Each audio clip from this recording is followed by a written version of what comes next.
Welcome to the deep dive. Today we're going to give you the inside track on something really interesting. It sits right where, urban planning, education, and even climate resilience meet. We're talking about transforming those, frankly, pretty bleak schoolyards, the seas of concrete and asphalt into, well, living green learning spaces.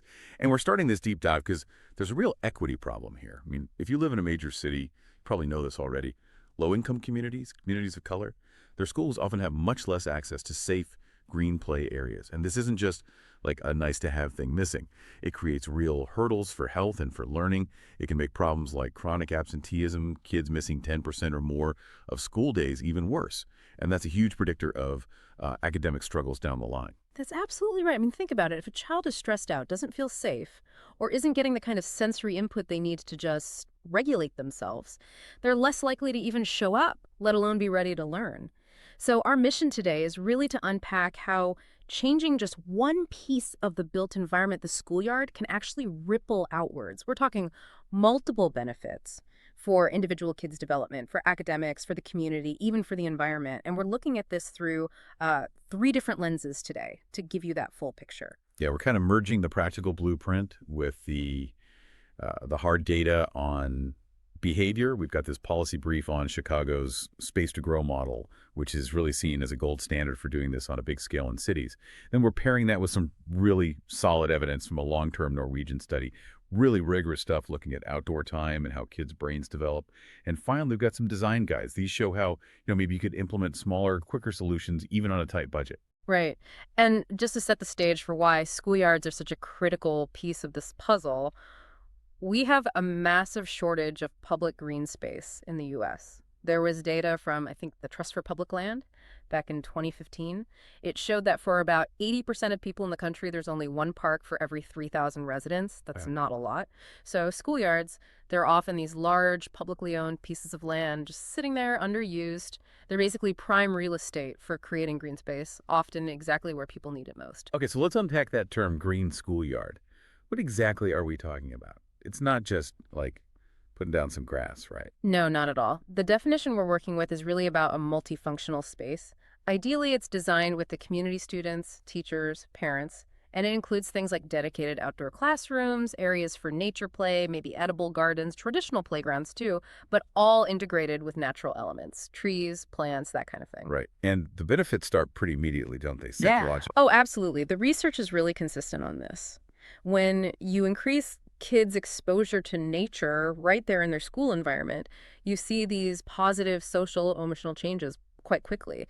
Things like lower stress levels, better moods, and more pro-social behavior, basically. Kids getting along better with each other. Which you'd expect leads to academic benefits, too. It does, yeah. It follows pretty naturally. We tend to think of learning as happening strictly indoors, right, at a desk. But green schoolyards change how the brain actually engages with learning.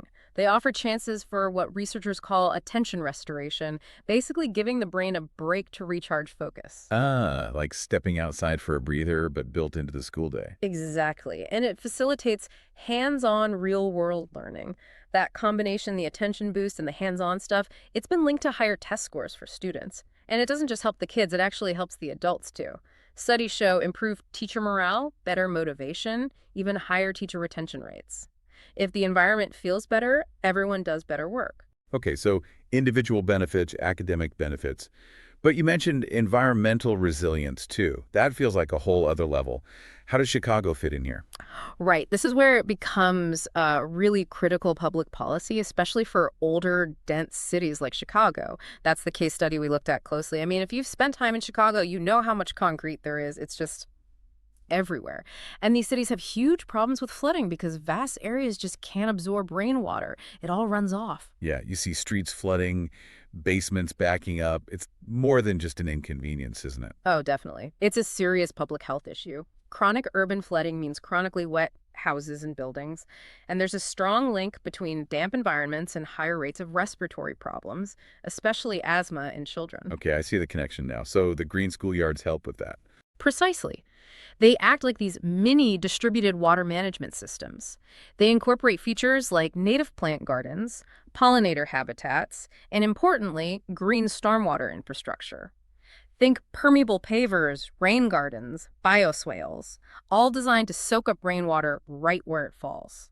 This helps manage flooding, but also tackles other climate issues, like the urban heat island effect, making neighborhoods cooler. So they actually hold water, like, significantly. Yes, the capacity is pretty impressive.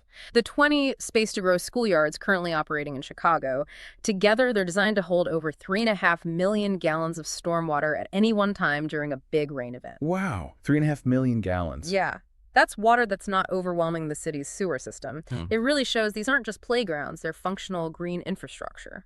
That number really drives home the infrastructure point. Okay, so that's the physical side. But you mentioned needing the neurological receipts. Tell us about that Norwegian study. That sounds fascinating. It really is. This study gives us that undeniable long-term proof of concept for the individual child. They followed 562 preschoolers for 4 years. That's a really critical period in early development, ages 3 to 7 roughly.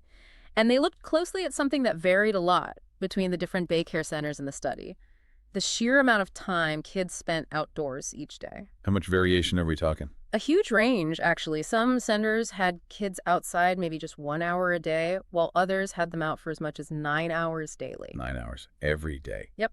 And they carefully measured developmental outcomes over those 4 years, making sure to control for other important factors like the family's socioeconomic status, the child's gender, even their baseline temperament. Okay, so what do they find, cognitively speaking? Well, they used a measure called digit span scores. Yeah. It's a common test that assesses working memory and attention skills, basically, how well you can hold information in your mind and focus. And the results were striking. There was a clear positive relationship. Kids who consistently got high amounts of outdoor time, let's say around 7 hours a day, consistently scored better on this attention test. And this wasn't just a blip. They performed better starting around age 4, and that advantage held right through age 7 compared to kids who had much lower outdoor time, maybe like 3 hours a day. 7 hours a day. I mean, that sounds amazing, almost utopian, especially thinking about, a typical school day in a city dealing with weather extremes, snow, heat. Is that kind of time commitment even remotely feasible? Did this study address how you'd actually implement that? They acknowledged it's ambitious, absolutely. But the core finding is the key. The dose matters. More outdoor time yielded stronger positive effects. It's about the principle. And maybe even more compelling was the behavioral finding. They found a significant inverse relationship between outdoor hours and symptoms of inattention and hyperactivity. So more time outside meant fewer symptoms. Exactly. Kids who got those high levels of outdoor time showed a dramatic decrease in these symptoms between ages 3 and 5.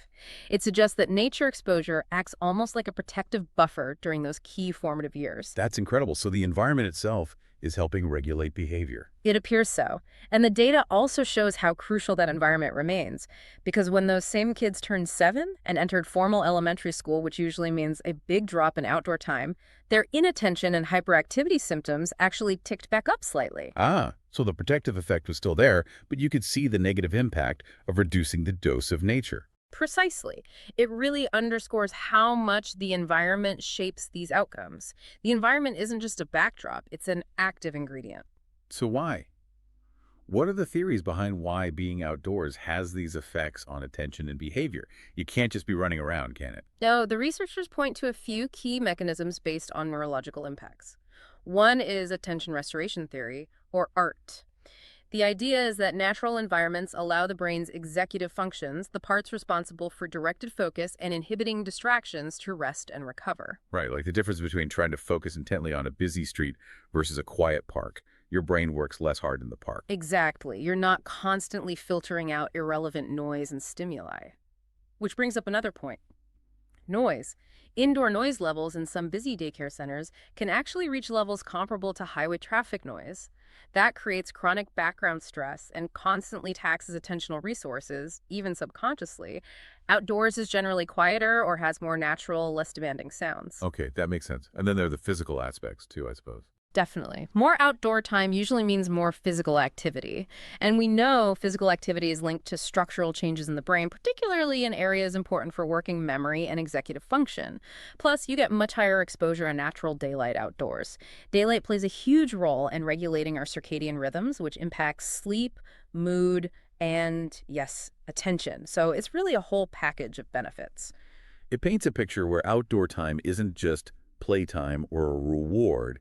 It's actually a necessary input for healthy brain development. That's the argument, yes. A critical environmental factor. Okay, so we understand the why.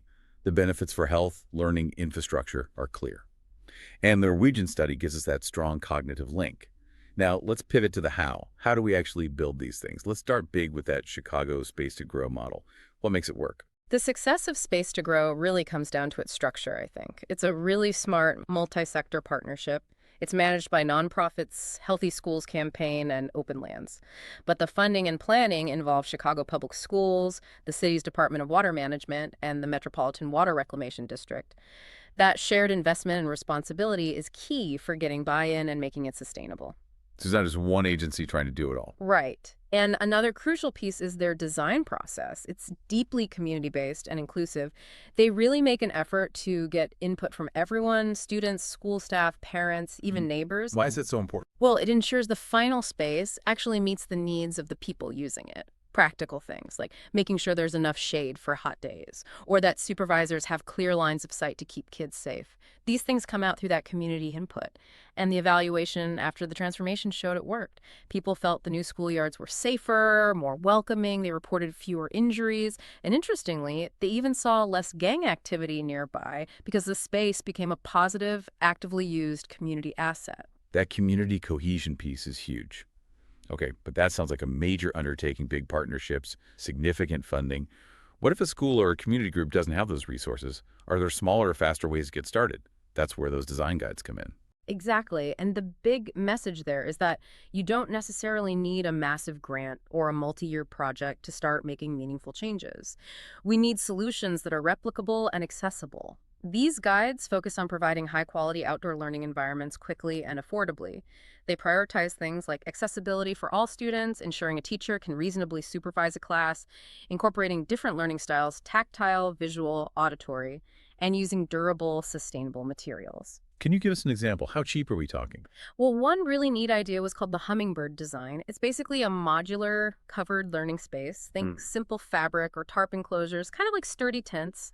The materials are incredibly inexpensive, maybe $150 to $260 per unit. The setup is straightforward. But the policy insight here is you can create a functional, adaptable, covered outdoor classroom space for under $300. Wow. Yeah, and you can scale it up if needed or reconfigure it easily day to day. Maybe it's a quiet reading nook one day, a messy craft station the next. It provides that defined sheltered space very affordably. That really lowers the barrier to entry. Almost anyone can try that. What else? Another one was called the schoolyard kit. This one is clever because it works with existing asphalt or concrete lots, those typical gray spaces. It uses simple painted markings on the ground, often like a grid of dots spaced 6 feet apart, maybe some circles painted in different colors. Then they add things like movable artificial grass circles for seating and portable chalkboards or whiteboards. So creating zones and flexibility without major construction. Exactly. It's low cost, high impact. It maximizes the usability of the space they already have, helps with things like physical distancing if needed, and creates flexible learning zones instantly. Very adaptable. Okay, these practical examples are great, but whether it's a huge overhaul like Chicago or these smaller kits, how do we make sure these spaces provide the most benefit, especially in those park-deprived areas? Is there a key policy piece? Yes, absolutely. Probably the single most important policy recommendation to maximize the impact is adopting what are called shared use policies or joint use agreements. Meaning that these fantastic new green schoolyards aren't locked up behind a fence after 3 p.m. and on weekends or during the summer. These spaces are often located in neighborhoods that desperately need safe, accessible green space. Shared use policies formalize agreements to keep the schoolyards open for the whole community during non-school hours. It maximizes the return on the public investment and ensures everyone can benefit. That makes perfect sense. You invest public money, you should get maximum public benefit. Yeah. Okay, so wrapping this up, what are the big takeaways for you, the listener? We've seen pretty clearly that green schoolyards aren't just, nicer places to play. There are multi-benefit infrastructures. They boost individual health, support learning, strengthen communities, and even provide serious climate resilience through things like stormwater management.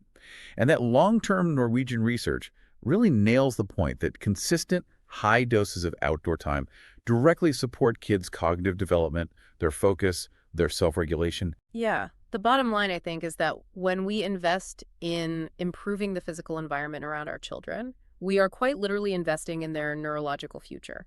We're optimizing their potential by shifting the environmental variables from, hard, gray, and stressful to green, dynamic, and restorative. Which leads us to one last, maybe provocative thought to leave you with, something that really struck me from that Norwegian study. Given how powerfully high exposure to nature seems to support attention and self-regulation, should we be thinking more seriously about nature itself as a potential intervention? Could high doses of time in natural environments be a safe, accessible, maybe even environmentally friendly approach? Perhaps complementary or even an alternative in some cases for children struggling with attention disorders. It certainly suggests we need to look beyond just the individual and seriously consider the power of the environment for health and well-being. Something to think about.